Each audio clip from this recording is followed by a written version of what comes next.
Well, hello and welcome to the Projector Project. My name is Diederik. I'm a 5-1 splenic projector here to talk to you about the feeling cognition, or the cognition feeling, the super sense of feeling. In the human design system, there are 6 cognitions. I've got another finger right here, putting up a 1, 6 in total, that we can use to intake information and to make sense of the world around us. Again, it's our super sense, it's our sixth sense. And so when you have the cognition feeling, well, that's a big one, my friend. Or if you know anybody with feeling cognition, there's a lot going on with that one.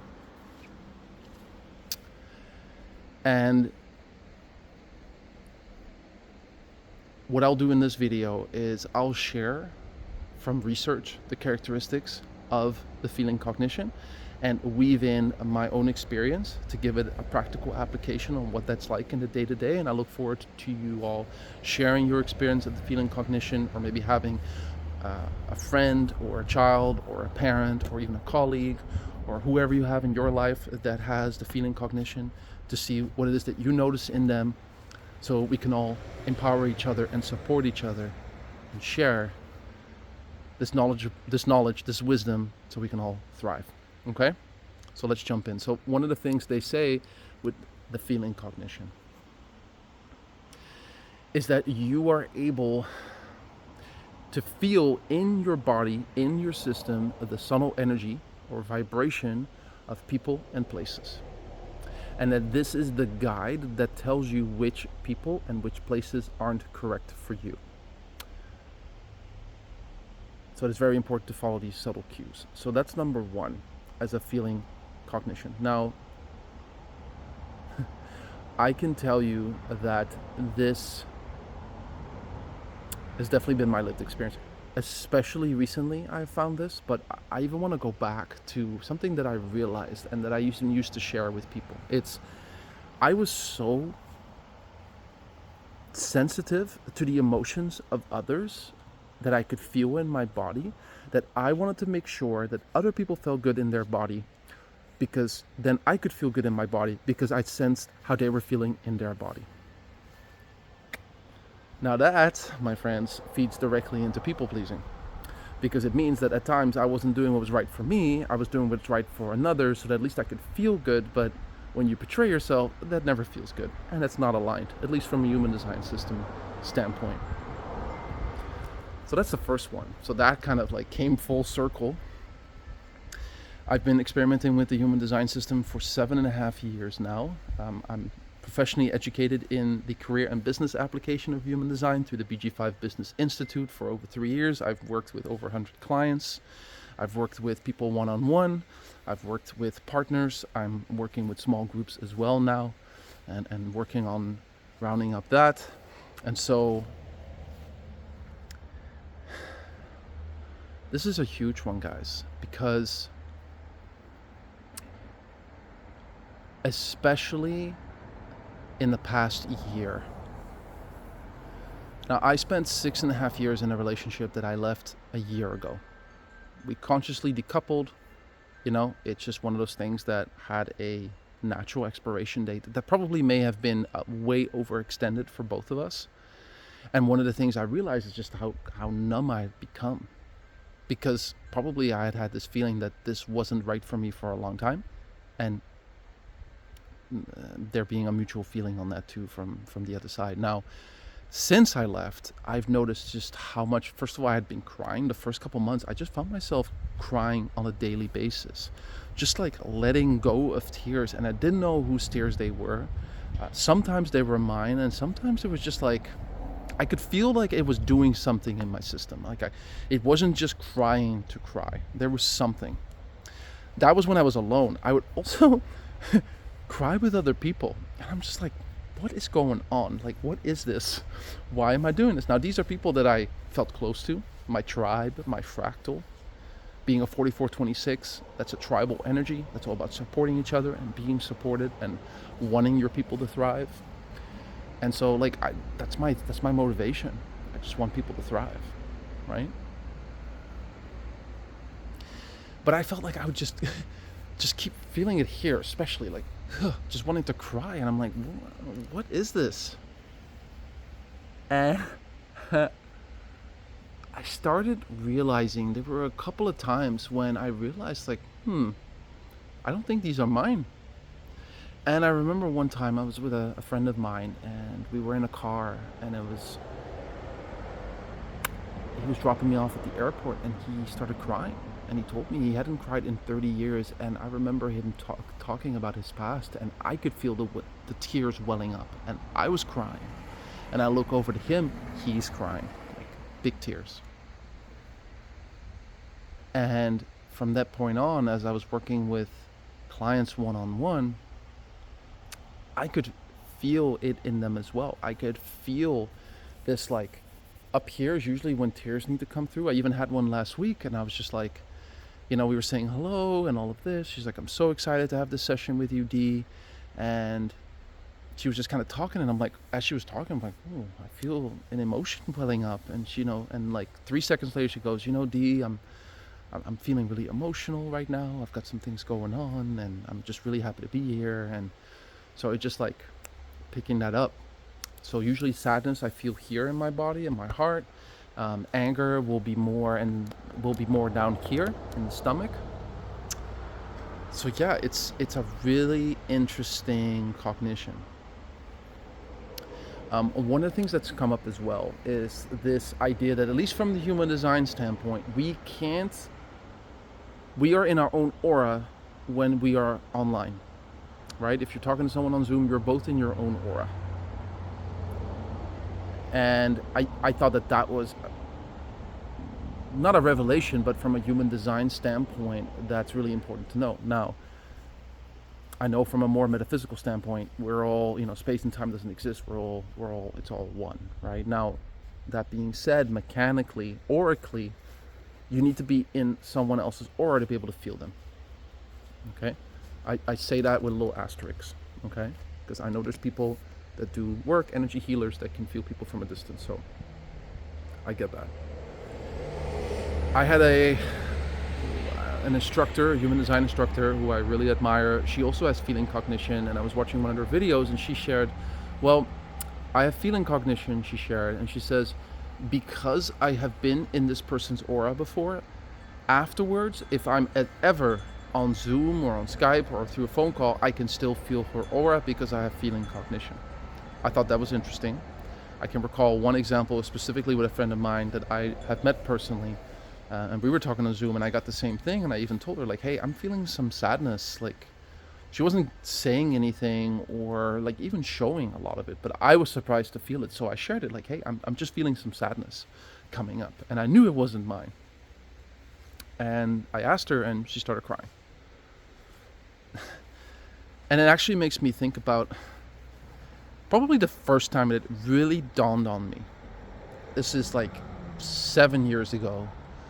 I was living in the Netherlands, back in Europe, and it was a beautiful summer day. I went down to the beach, and there's a cute little crystal store by the beach, and they also have some tea. So I'm probably not going to buy anything, but I just want to go in there, and I just sit down. And I sat down, I was feeling great, and this lady sits down next to me, and within seconds I just feel heavy, and I'm like, I had the awareness to think, okay, this isn't me. This isn't just something that just like descends on me. And I'm just like, And I'm just like, fuck it. And I turned to this lady, and I was like, lady, are you okay? And she just starts bawling. She's like, oh my God, you too? And she just starts crying. Like, everybody seems to be picking up on this. So that's one of the things I have with feeling cognition, is definitely being able to pick that up. What I've also felt is being able to pick it up from people. It's about vibes, right? So picking up a vibe of an environment, of a business too. Like, I'm doing some work at a chiropractic office right now with human design, and when I go in there, the vibe is just really good. I feel really good there. So I know that for me, that is a healthy environment, because whenever we feel off, again, that's an invitation to leave. Like, we need to exit, and we need to trust that this isn't just some kind of that's our sixth sense, that's our super sense, really. That's our way of understanding what's right for us and what's not. And it's so important to honor that. And, balancing that with being a splenic authority for myself, which is all about these instincts, it's interesting watching how those two come together.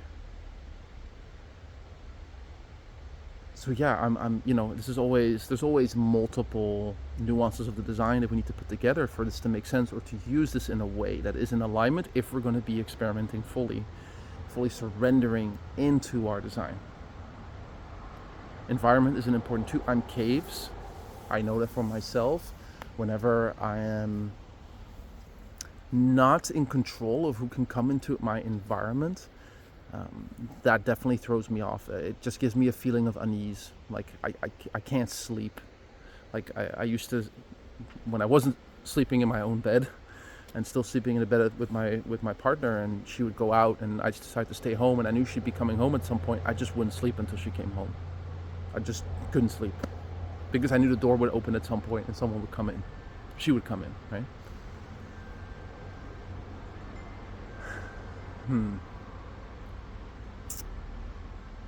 So yeah, we pick up other people's energy, and so it's a very empathic thing to have, as a sense, as a superpower. It's beautiful. Like I use it, like I said, to help people move their energy. Like whenever it's stuck, I help them move it, and reconnect them with their dream, with them thinking there's no options, they're stuck, nothing's making sense, whether it's in relationship or career or business or life. Like they're just stuck, and then being able to ask those right questions and get it moving again, it's massive. It's massive. And knowing when it's not moving and knowing when it is. The thing and the challenge is to clear everything afterwards, because as projectors, again, we absorb other people's auras, so that's one. And two, with this feeling cognition, you're feeling it in your body, so not holding on to anything. And so that's why it's so important that we clear. There's a lot of ways to do that. That's really whatever you feel is best. I know that with our feeling cognition, we can sometimes hold on to feelings that aren't ours from childhood, even from our parents.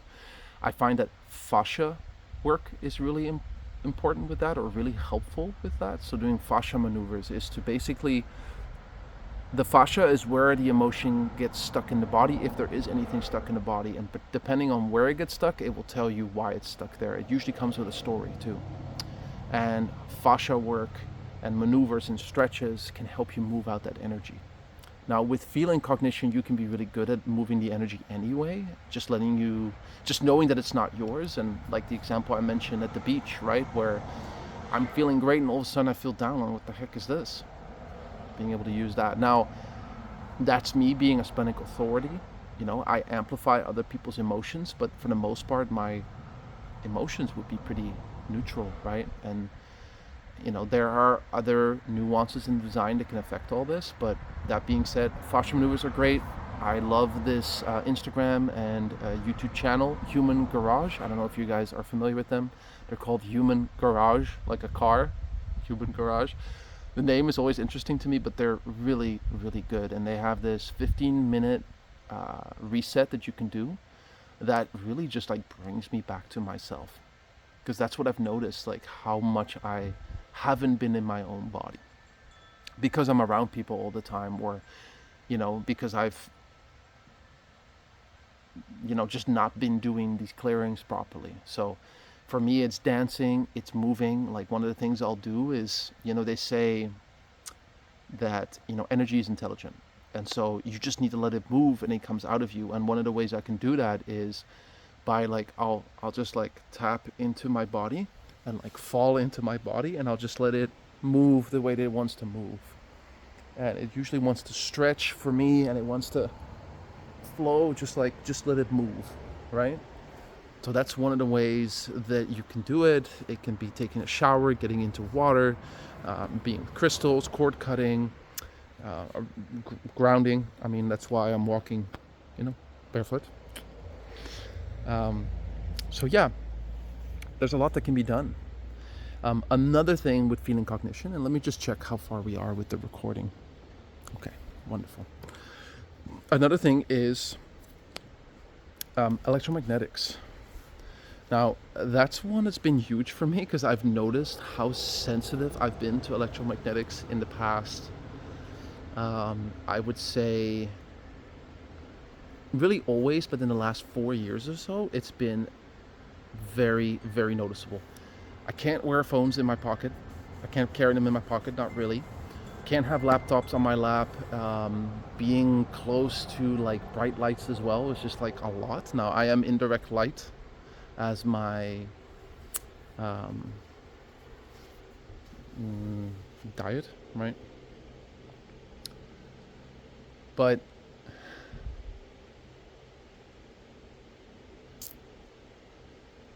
I noticed it too when I recently got these Bluetooth headphones, these in-ear ones, and man, it gives me such a headache. I feel like I'm being fried. Like I couldn't wear them anymore, and like I spent a pretty penny on them, but just can't use them. Sleeping close to like power sockets, like power plugs in the wall, like for some reason, like sometimes I've been staying in places where it's like right there by the bed, which makes sense, right? Lamps or chargers, but like just doesn't feel good to me. Internet doesn't feel good to me.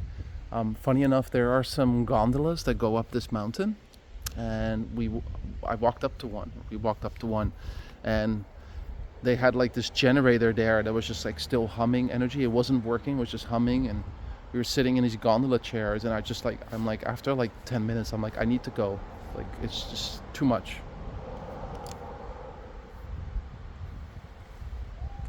So yeah, magnetism.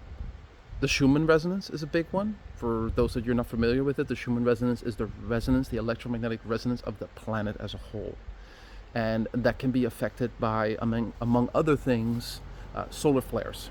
So the solar activity can influence it, and sometimes we're just hit with solar flares, and then we'll get a spike in the Schumann resonance. And a lot of times it's when I'll feel either like depleted or tired or kind of achy or even sick sometimes. Like I'll just feel like, ooh, like this isn't good.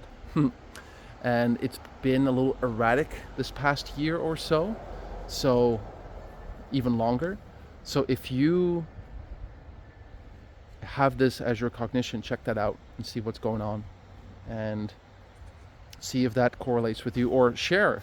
Do you know about this? Because this is, again, really what it's about, right? It's about sharing. So as far as feeling cognition, I think this is what I wanted to share with you guys today.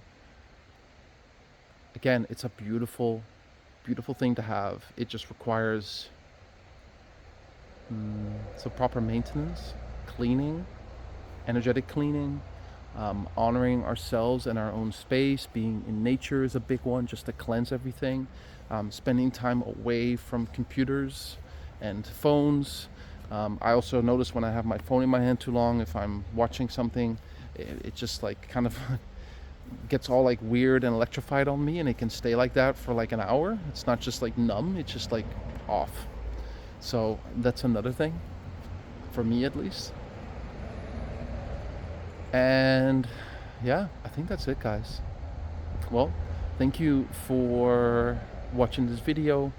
Thank you for sharing whatever's come up for you, anything that can be helpful to the community. Please subscribe. I'll be posting more videos. And until then, greetings from Alaska. Bye, friends.